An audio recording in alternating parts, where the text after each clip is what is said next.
মোহাম্মদ মাহবুবা আক্তার মনিরা। আমি ষষ্ঠ শ্রেণীর একজন ছাত্রী। আমরা কয়েকজন বান্ধবী মিলে একটি নাটক তৈরি করেছি। নাটকটির নাম সম্বন্ধ বিয়ের অভিশাপ। আরে হাজি সাহেব, আসসালামু আলাইকুম। ওয়ালাইকুম আসসালাম। তো কোথায় যাচ্ছিস? এই তো বাজার থেকে বাজার করে বাড়ি থেকে যাচ্ছিলাম। তাহলে আপনি কই যাচ্ছেন? তোকে আমার চোখের ব্যাপারে কি বলবি? আমার তোমার জন্য দাঁড়িয়ে পড়েছি। কিন্তু একটা মাইয়াও যুক্ত না। আহারে, অপরাধ দিবেন না, একটা কথা বলতাম। কি বলবি বল? আমার মেয়ে না বেশ বড় হয়ে গেছে, তা যদি হ্যাঁ বাবা, বুঝছি তুই কি বলবি। আরে আগে দিয়ে যাচ্ছি তো। তাহলে বেশ একটা ভালো দিন দেখে আপনার মেয়েকে দেখতে আসুন। হ্যাঁ যাবো সঙ্গে কিন্তু কাজটাও লেগে আচ্ছা বেশ। মা, ও ছুটি মা, কই গো? হ্যাঁ গো, যা এত চিল্লাচ্ছ কেন? আরে তোমার জন্য একটা সুসংবাদ রয়েছে। কি সুসংবাদ শুনি দেখি? আরে আমাদের মেয়ে বিয়ে ঠিক করে রাখবো। কি বিয়ে? কার সাথে? আমার বুড়ো সাহেব আছে না পাশের গ্রামে, তার ছেলে লগে। আমি কি কানে ঠিক শুনতাছি? হ্যাঁ হ্যাঁ হ্যাঁ, নাও বাজারগুলো নিয়ে গিয়ে রান্না করো। আচ্ছা দাও। সিন্টুর মা, ও সিন্টুর মা ভাইয়া, যাই গো যা, এত ডাকছো কেন বাপু? তোমার একটা সুখবর আছে। কি এমন সুখবর শুনি দেখি? অবশেষে তোমার পোলার জন্য একটা মাইয়া জুটলো। কি বলছো গো, সত্যি? হ্যাঁ গো হ্যাঁ, বর্ণমের বাড়ি থেকে আসার পথে আফসারের সঙ্গে দেখা। আর ওই মেয়ের সঙ্গেই তো। বলছো কি গো, কিন্তু এটা করা কি ঠিক হবে? কেন গো কেন? আমি তো পোলারি ফুল বাতন নয়। ফুল বাতন তোমার সাই, আমি পোলা জানি সবাই তাই, তার কি হইব? ব্যাস একদম চুপ। আর একটা কথা বলবে না, কালকে আমরা মেয়েকে দেখতে যাবো। উফ বাবা, তোমার কথায় আমি আর পারি না। তোমার যা ইচ্ছা তুমি তাই করো। আর একটা কথা মনে রেখে, এর পর কিন্তু ভালো হইবে না। যাও।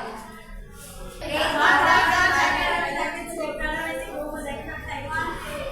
চুটকি, এ চুটকি, শুনতে এদিকে। কি হয়েছে মা? তোরা খেলতে হবে না, তুই বিয়ে ঠিক হয়েছে। বিয়ে? কার সাথে? ওই যে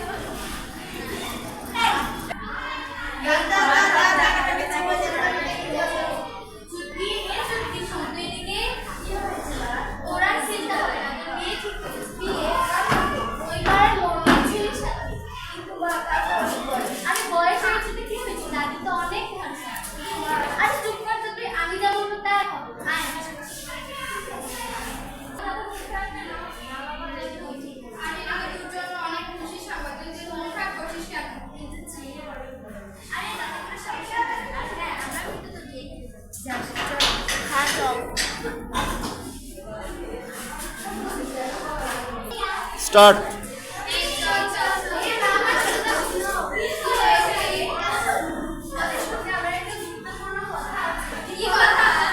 আসলে আমার ছেলের সঙ্গে না তোমাদের বান্ধবী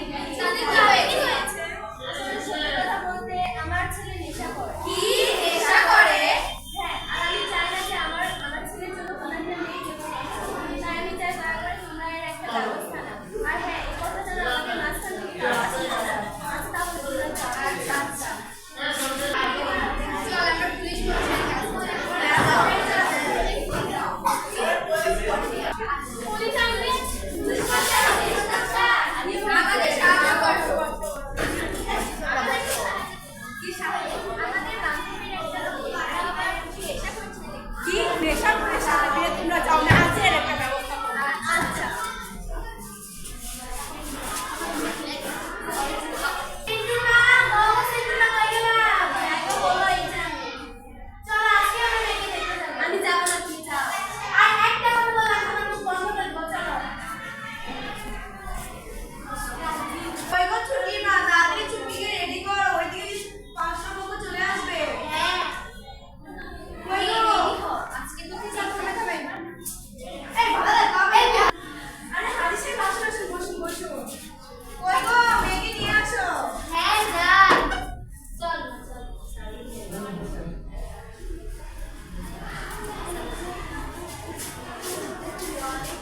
মেয়েটা দেখি ভারী মিষ্টি। মাশাআল্লাহ, আপনাদের কি মেয়েকে পছন্দ হয়েছে? পছন্দ মানে ভারী পছন্দ। আপনারা যদি রাজি থাকেন তাহলে আজকে কাজীকে নিয়ে বিয়ে পড়ে আমরা হয়ে যাবো। কিন্তু এখন কাজে করে পাবো। কাজের কোনো টেনশন নাই, আমরা সাথে লয়ে আছি। কাজী সাহেব,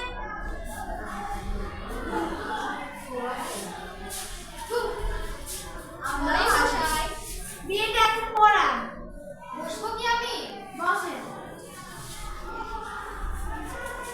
বিক্রমপুর গ্রামের বুড়ো সাহেবের একমাত্র পুত্র মোহাম্মদ সিন্ধু আফসার আলীর একমাত্র কন্যা মোসাম্মদ ঝুট্টিকে 2,01,000 কাবিন ধার্য করিয়া বিবাহ করতে আসিয়াছে। এই বিয়েতে তুমি যদি সম্মতি জানিয়ে থাকো বলো না করবো।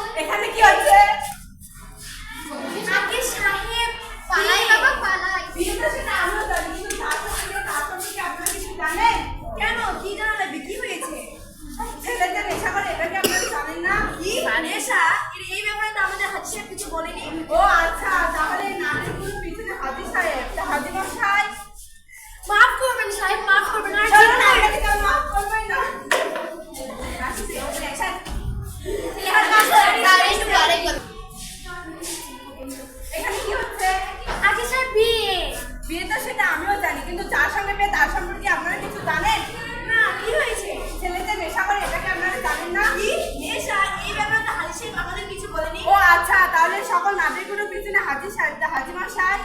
সাহেব মাফ করেন সাহেব, সাহেব, আপনাকে মাফ করবেই না। আর শুনুন, আপনাদের সকলের উদ্দেশ্যে একটা কথা বলি।